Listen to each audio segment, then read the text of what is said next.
Bonsoir et bonjour chers amis fidèles, tous les spectateurs de la chaîne Molière Télévision sur Canal Plus 346. Merci beaucoup à tous nos amis fidèles, tous les spectateurs de la chaîne entière. Merci beaucoup chers amis fidèles, tous les spectateurs. Une fois de plus, nos amis du Brazzaville, Gabon, États-Unis, partout dans le monde entier. Recherchez vos unités, vos réactions, parce que selon l'heure à laquelle vous allez regarder notre espace, de notre émission, qui est aussi les vôtres, là on va parler du parcours, mon parcours. Papa, bando bokola biso, kaka kiti kasi yangai, ko bukana bukana, nyonso kiti zo bukana. Iya koyokango. Uenze ya bakiti. Chez Sanda Meuble, vous avez une diversité de fauteuils à votre disposition, dont mon placard, sauveur, œuf, likedjula, bouton, ciseaux, précieuse et pétrole. Sanda Meuble, Avenue Kabamba, croisement, Bokassa, référence, station totale, na commune ya Kinshasa.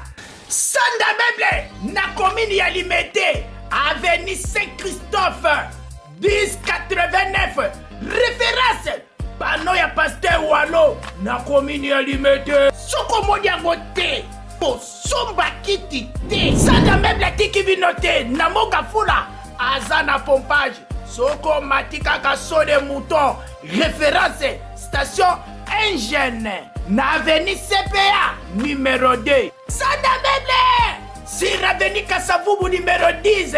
Arrêt, Mabaya, na commune ya Kitambo. Papa, siko pona batu ya poto, oyo baza musika. Eza facile. Beaucoup là, on commence déjà notre émission. Directement tout ça, il y a présentation de notre invité. Recevoir, c'est dans l'ère à laquelle Bolanda espace Nabiso Oyo, c'est un pasteur révérend, Tobengé même enseignant. Parce que je l'ai découvert à travers la chaîne Nabiso à Congo, Studio Sango Malam. Il est le responsable de l'église. Tout basamo le Congo, il est aussi promoteur de l'église Cité Didier. Mais la carte Cité Didier wana, ils ont moi ba bloc à carte ils ont à redéterminer biso yango. Alors tout côté on a présentation, il y a pasteur on a biso to yemi mokola lelo. Talara mon parcours. Mais azali ma casse côté enseignement pour l'église, le corps du Christ. Enchanté, na sepeli, naza confortable, na plateau na yo. Voilà. Vraiment bonjour, que Dieu vous bénisse et les téléspectateurs na biso. Si kanyo se bazui occasion kolanda biso na ba plateforme nyonso pe na mokili mobimba. Bonjour, bonsoir partout à l'heure où boyambi biso. Ezali nani d'abord, azabe nani. Je naza pasteur Moïse Kamwen. Pasteur étant que mon salaire encore apesi pour encadrer Badribi en Zambie, mais du ministère je suis plus un apôtre pour veiller sur la sainte doctrine à Jésus et puis combattre la lingomba Yesu Christ. Alors nous allons dans mon salaire en Zambie, esclave de Jésus Christ. Mon parcours. Maintenant qu'on est mon avis parcours est Anzela moto. Ou esika bandaki azoko bati esika akomi lelo. Sa parcours, on est à la nzela. Ils ont tracé, ils ont côté à Tambola, Diakom, Sika, à Komilelo. Voilà un petit rappel, c'est le pasteur Moïse Kamwen, responsable de l'église Cité de Dieu. Il y a des gens qui ont alors, tous mes canaux nous connaissent la moi, ok. On de quoi avec un peu porte à Watt, pour la passeport, on a un éléki. Des gens qui sur les terrains. Merci beaucoup, les amis de maman. Bonjour, papa. Bonjour. Merci, madame. Ah. Merci beaucoup.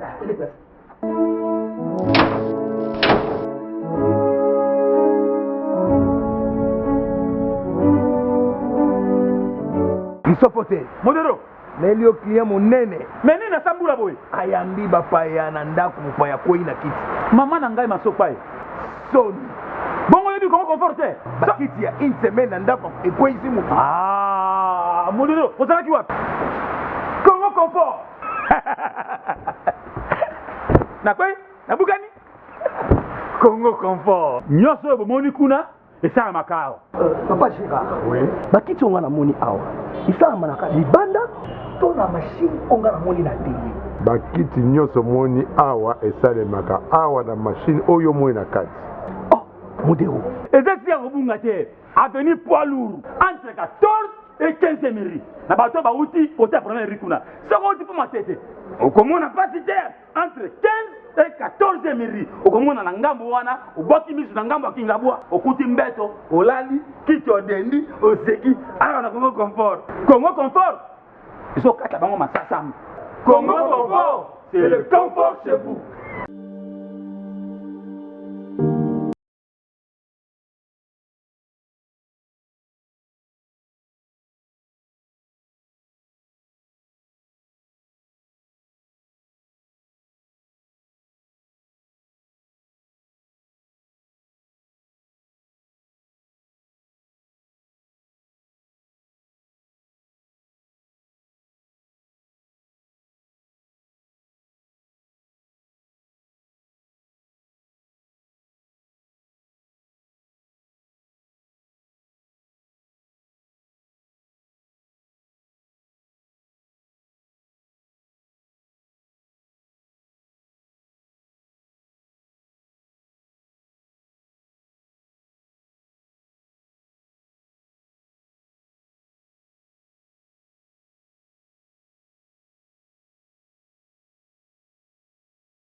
Horse Business, c'est la qualité. Le coronavirus est toujours dans notre pays, la République démocratique du Congo. Il tue. Parce que j'aime la vie et j'aime les autres, pour me protéger et protéger les autres contre cette maladie, je respecte les gestes barrières. Je lave les mains régulièrement avec du savon ou une solution hydroalcoolique. Je porte correctement le masque. Je garde une distance d'au moins 1 mètre avec les autres. Je tousse et éternue au creux du coude ou dans un mouchoir papier que je jette immédiatement après. Message de Justice et Paix Congo Senko et de la Commission Justice, Paix et Sauvegarde de la Création ECC. Produit avec le soutien financier de l'Union Européenne.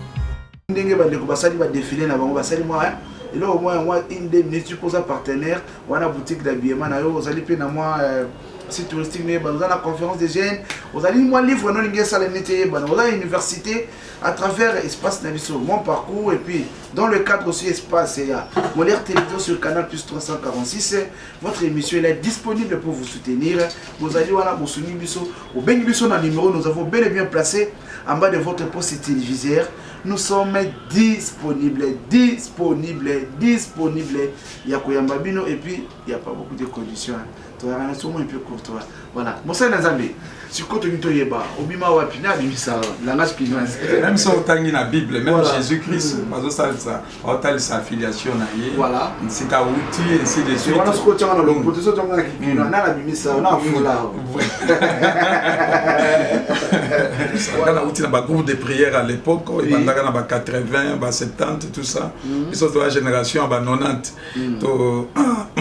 Nazaki a accueilli dans un groupe de prière au Babingi Jean 17-21.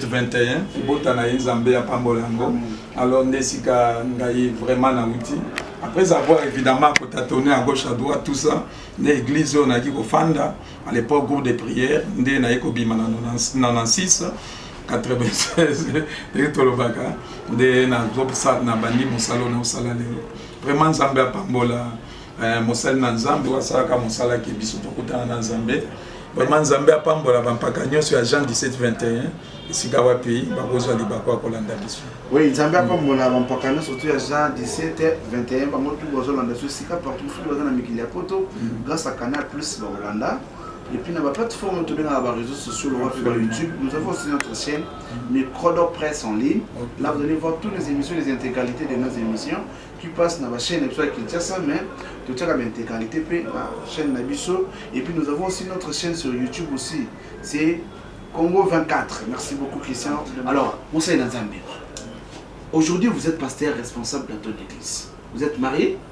Absolument. Nakuto Nzamba Sala Kingolu. Nabala. Au balakata, vous commis pasteur, tout avant comme pasteur. On a commis déjà pasteur si mané Kobala. Ah, c'est le respectable notre conduite à l'île. Parce qu'aujourd'hui on voit Au Bali, nous sommes comme pasteur.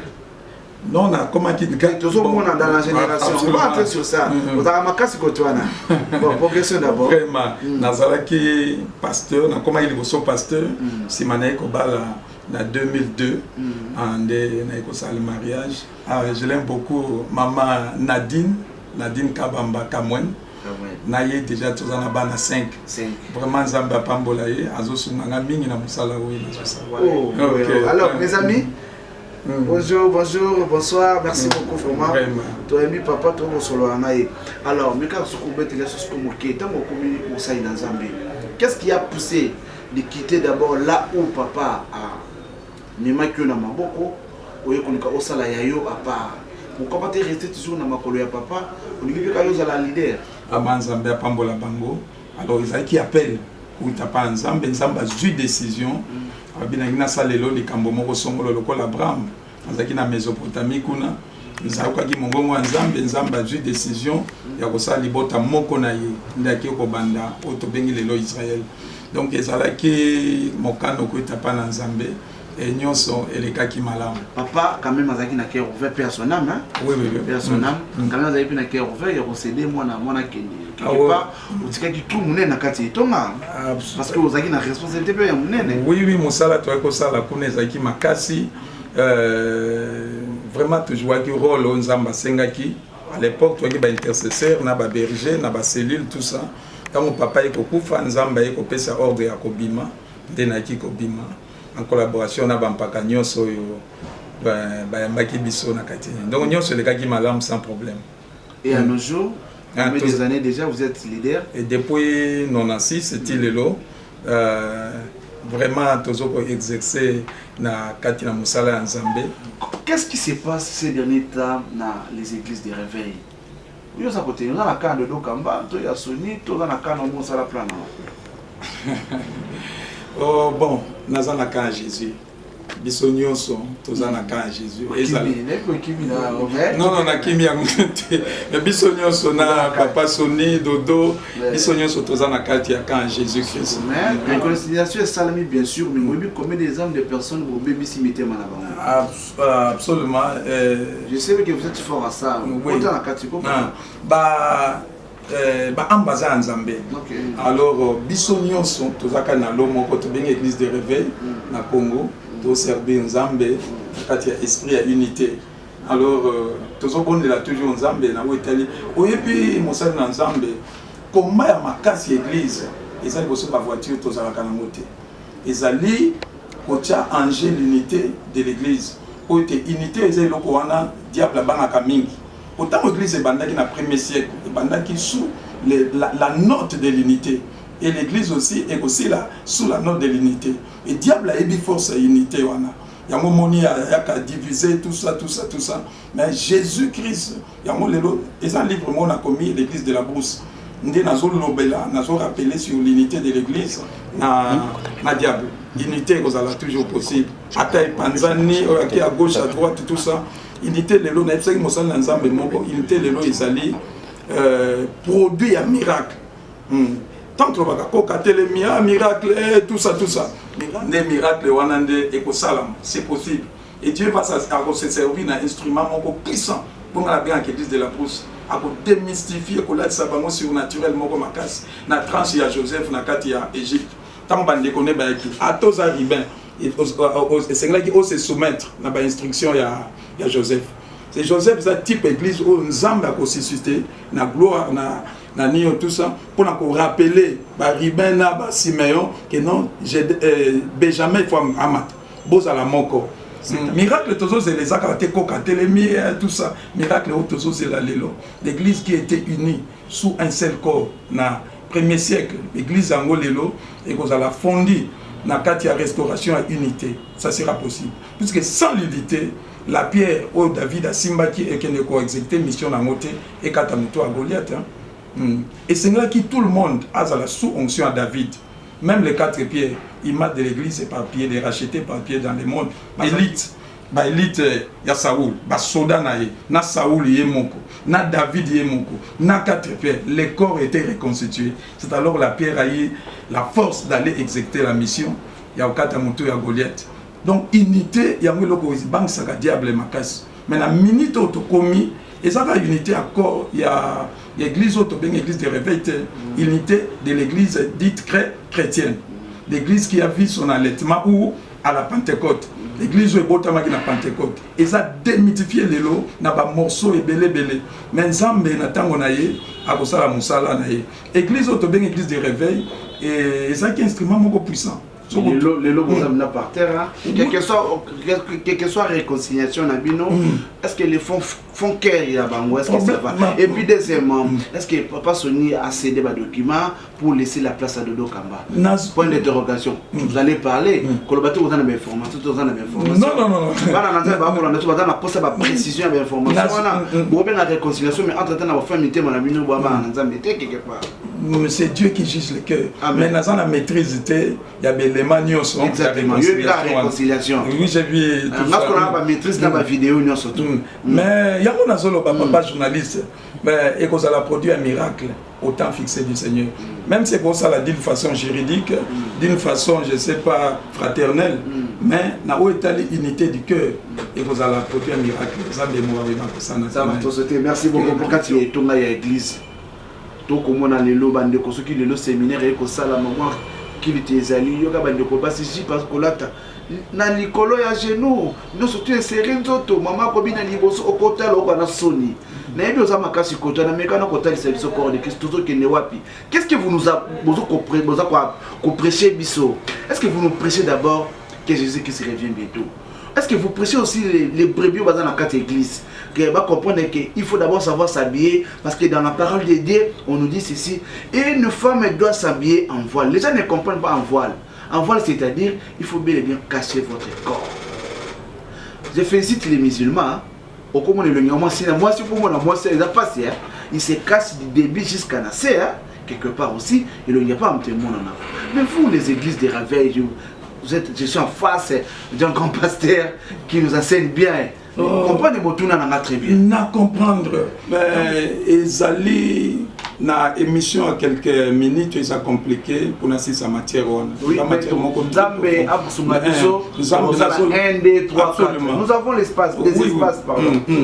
Na ucho ça la séminaire mon assemblée, c'est quand Zamba pesinga ngoluna kamba sur les mystères de cette femme qu'on appelle Jézabel. Église est monogamique. À la croix de Golgotha, Jésus-Christ, d'une façon légale, avec ça qui d'autres naïe, on a ligne, a légalement autobéni moisi au Italie les rachetés de Jésus-Christ. Diable n'a impossibilité, Yako Bébissa, igno ana légal monogamique avec Jésus, a poussé l'église à qu'elle ait épousé Bassi Moussous. Comme l'amour du monde, c'est un mariage où l'église Lélo est embrassée. Avec cette femme-là qu'on appelle Jézabel, qui est maintenant démystifiée dans quatre églises, il y a une moutaille na biloko wana. Alors, il y a un autre zoloba, Nzambe n'a tant fixé na ye, à rappeler l'église na ordre. Mais Lélo et Loko wana touché, papa journaliste, ils allaient réalité au tozo vivre siko. Réalité moko ya makasi, au monde koti na kati na lingomba. Qu'est-ce que vous faites devoir na bino ezali nini? Devoir na biso ezali côté ya vérité à liloba nzambe. Mais c'est totalement 90% ici au Congo, c'est majoritaire. C'est l'idée toujours. Quand vous allez dans l'église, on a pas si namawa. C'est la zone malikolo mais ok, article le penda partir en autre tour. Moi, qu'on appelle, excuse-moi, nous sommes à la télé, Nastro Libanda, c'est la serre, la musique chrétienne. Oh non, pourquoi ça? Ok, protocole, vous avez un bon musique par lati, vous avez dit maté. Et aujourd'hui, vous, les pasteurs, quand vous tombez avec le serre, avec les protocoles, peut-être c'est vous-même vous entrez dans la bêtise, sans le savoir. Vous autres, vous ne gérez pas bien quelque part. Excuse-moi de vous taquiner, parce que vraiment, ça fait mal au cœur des fois quand je vois. Non. Vous avez raison, totalement et complètement raison. Mais l'église l'église du Seigneur sera restaurée. Pour subir vraiment sainteté à l'église, l'église vous allez la laver au temps fixé de notre Seigneur. Madame Tozo vimbe les lois yangoan.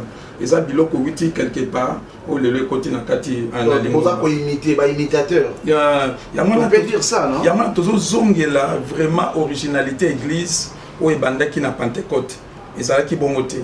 Les lois biloko wane continue à kati église, ça vient de quelque part. Pourquoi? Parce que diable a un problème moko. À l'église, il y a un adultère spirituel en épousant d'autres femmes. Alors que nous avons un seul mariage légal au biso, tous liés nango, l'église avec Jésus. Mais diable, c'est quoi? Même église à quoi na adultère spirituel. Et ça n'est de l'homme moi si azana kata libala to mobile azana kata ba azo bima de ba congolais ba balobaka azo betabilo ka kuzu ya c azo ça de l'autre église et quoi il a piège ou un adultère spirituel, c'est-à-dire azana yesu mais diable a memie azo bima pe libanda azo ko épouser ba culture étrangère ou azo ko sana kati na lingomba o to bengi nini la mondalité. Rôle na biso basali na nzambe ezati ko simba fimbo ko na ko bengana ezali seulement côté ya authenticité à liloba nzambe. C'est la parole de Dieu qui va tout régler et le moment viendra et tant on réveille autozo zela et ko salama biloko na nyoso ko bima kati na lingomba. Vous avez des enseignements mais vous ne vous prêchez pas. Quelque part vous enseignez ban de côté. Peut-être papa molera zo mona pe azo yoka oyo eza en face na ye.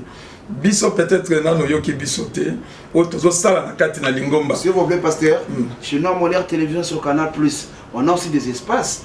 Mais quand vous voyez de telles choses, venez, on va en parler comme des responsables. Il y a des espaces où vous allez commencer à expliciter mot à mot. Absolument. Vu l'émission, nous avons le temps parce que la télévision c'est le temps. Oui, on ne va plus aller à la profondeur. Non. Mais quand même, ce qu'on en parle, c'est l'essentiel. C'est l'essentiel pour comprendre. Tout progresser, ma carte. Quand tu places un tour sauté, mais la prochaine numéro, tu vas zonguer là. Na lingi ya kwanto kata ngo ba lobelo. Ça David a tout volé des pouvoirs. O tumboli eloko moko yo. Oyo. Voilà. Il y a des femmes qu'il ne faut pas épouser. Mais l'église est épousée par femme one. Ils ont bassé singilité babala. Voilà. Selon l'ordre au Utapananzam. Ba fille moabite. Les lois église et ça le cola bana Naomi Maxon là qu'ils sont ba épouser nan or pana narit ezaki ba fille moko mo habite oh nzamba pekisa ki biloko wana lelo église épouser biloko wana lelo or pana narit ezani idolâtrie et immoralité biloko wana église à Jésus-Christ où ils ont loué lien légal monogamique avec son mari qui est Jésus à quoi un adultère spirituel en épousant à qui robala bana basiwana idolâtrie na immoralité et côté na quatre églises makas et puis église de réveil et ces églises à décennies mais il y a aussi des églises de siècles qui ont existé depuis 4e 5e siècle biloko wana ba influencer église de réveil to bosana ki mission na biso to le côté ba biloko wana to épouser bana basiwana immoralité na idolâtrie au mon pasteur ba bisi avant bima au salaba miracle makasi il faut tambour, excusez-moi les termes, au tambour là bas basi ba protocole ainsi de suite au salaba cérémonie moko ainsi de suite mais pour ani pour nzambe wana to bengi idolâtre aya siko asunga pasteur na au salaba miracle makambo belé mais le moment viendra où nzambe na biso akosala musala na ye moi si to bengi rite ba pouzakaye avant à subir doit racheter Rite ba pouzakaye soki a subir doit rachat par Boaz. Tant à côté qui n'anda pas Boaz, a même qui liwate, mais tant à côté n'anda pas Maxon na kilson, ba garçon na ba kupaki. Les lois passent dans nzambe ming ba sokufa pour babali basio babalakate, idolâtrie na immoralité. Il faut pas goba la biloko wana. Liwa ekokota na kati na igomba, pe na kati ya basali na nzambe. Alors ensuite, un pasteur divorcé peut retourner dans la chair pour prêcher. Bon, on a yebi mariage où est légal dans la Bible, les mariages sacrés, les mariages monogamiques. Alors, quel que soit le lingue raison que vous sama en dehors de l'infidélité, c'est compliqué. Alors, ils allaient vraiment exemple mon côté à mon touya où il faut que ça le ban ensemble et génération montante parce que vous avez divorcé à Matalikolo à Banautel. Mais on voit ça chez vous dans les îles des réveils. Plusieurs fois divorcé, plusieurs fois ceci, c'est là. Mais aujourd'hui, il retourne encore pour prêcher dans la chair. Qu'est-ce que vous allez prêcher aux jeunes gens, aux jeunes couples qui viennent auprès de vous pour vous solliciter, peut-être pour nous parrainer, pour les conseils. Vraiment, tout ce qui est né, tout ce qui est conseil dans Zambie. Kobanga kompi kota na profondeur mais kana komanyola moke poto komi na suka ta ezande moke nzamba zo bongisa église on a bien l'église de la brousse aya pour remettre tout en ordre et ba biloko wana nyos ezambe basala na nzambo lelo bake na nini wana ça ko la David bandeko na ye babaskelaki na idolâtrie bakotaki na onction à Saoul. Mais papa kuna azalaki toujours ko réclamer bango azui ba munition apesi David abiki no tikela bandeko na yo ba Eliab na ba grand frère à David oh lelo ba koti na banzela wana toujours touché une église de réveil, mais en dehors de l'église de réveil il y a aussi des grandes communautés traditionnelles qui ont basculé dans ces histoires-là. Ça fait des années, des siècles. Ou église de réveil, bisokaka, moi, n'a peut-être toujours ramasser, n'a pas divorce, n'a ni on a quatre. Mais le moment viendra. Merci beaucoup, pasteur Moïse Kamwene, responsable de l'église Cité dédiée. Il a dit précisément dans la commune Yangalema, sur l'avenue qui quitte numéro 8 quartier Bango pour na bazaliwana na Binza Delvo bazaliwana, mais le pasteur à la fin parce qu'on termine déjà notre entretien avec le pasteur, mais il y a beaucoup à parler parce que azama kasina yango, mais aujourd'hui j'ai compris que question mususu azali moi réserve mais to kota mukolo mususu na yeto ba romano la mukenaye to la autre le bela kabu to le bela abangate. Voilà, nous arrivons pratiquement à la fin de notre entretien avec le révérend pasteur Moïse Kamwendo, le responsable de l'église Cité dédiée. Pasteur, tu combien na soka? La caméra n'a pas été là, mais yo kota n'a été. Question de curiosité. Et tu as mal à l'aise en fait. Eh, ça mal à l'aise. Solo ana. Ya solo. Tout n'a pas après. Ça la solo. Absolument. Voilà. Moi c'est le bosso tchaka litoi na bo jeunesse comment on est dans ce qui n'a lobby. Papa répond les kaka zali kama tikota. Mingi ba kondimate ke za solo. Te yo répond les kaka. Moi c'est le bosso ezaka moi si on a zane nanda. Comment on est? Maman Nadine. Alatandeni. Atalo sipo to solo lene. Alatandeni ni. Bon, à l'époque où on a Zalaki Kosili sa classe. C'est à l'atakandenge. Maman, akangi voilà. Azalaka na tenue na uniforme. Merci beaucoup. On a bien parlé avec maman. On a bien parlé avec maman. Elle a pas même parole. Alors to comme Inasuka. Motuna moko ngana tuna yo, mais natikali ko tuna moté. Yo moko jouer le rôle ozali invité, le rôle de journaliste. Me poser question, me répondre. Pendant 60 secondes. Alors nazo ko tuna motuna, o mana natikali ko tuna moté. Oyo mo journaliste atuningate na wetali réveil. Réveil ngo tozozi le koya tango nini. O lelo batu bazoko déplorer ba comportement église lelo. Mais réponse est simple, n'attend fixé en Zambé. Nzambe moi routine mon pépé wana et makambo yokende vraiment malam na wo petali mboka na biso bat bazo komituna nanga imoko pe tozo kende wapi mais réponse est simple Nzambe la bomoi a kosala mosala na ye o isengeli et loboko na Nzambe e kopambola mboka na biso. Merci beaucoup pasteur. Le tout dernier message phare pour la participation à l'émission. Si vous avez aussi un programme au sein de votre église et puis l'adresse précise et le numéro de contact. To zali na commune ya Ngaliema, plus précisément na Binza Delvo, quartier Bangu, église eza wana na avenue Kikwit numéro 8. Nde esika nazoko evre chaque jeudi nazoyamba izala basali na Nzambe izala bana Nzambe nyonso. Alors tous en la programme moko munene oya 60 jours tous sala et aussi le 11 mars to bandek depuis le 11 janvier et toujours invité de nyonso ayeba ko rejoindre biso adresse wana na numéro 084 20 97 354 le numéro na yoko sala la 084 243 84 20 97 354. En dehors de ça, tous en a ouvrage belé, au diable comme une 5e ouvrage, 5e livre, tous en attend na. Oui, ça rappelle les titres seulement pour les temps. Un titre à l'Ibosso et Zali, de l'église de la Brousse à celle de la vallée. Titre à mi-balé, l'esprit de la prostituée 17, de la prostituée d'Apocalypse 17 hier et aujourd'hui.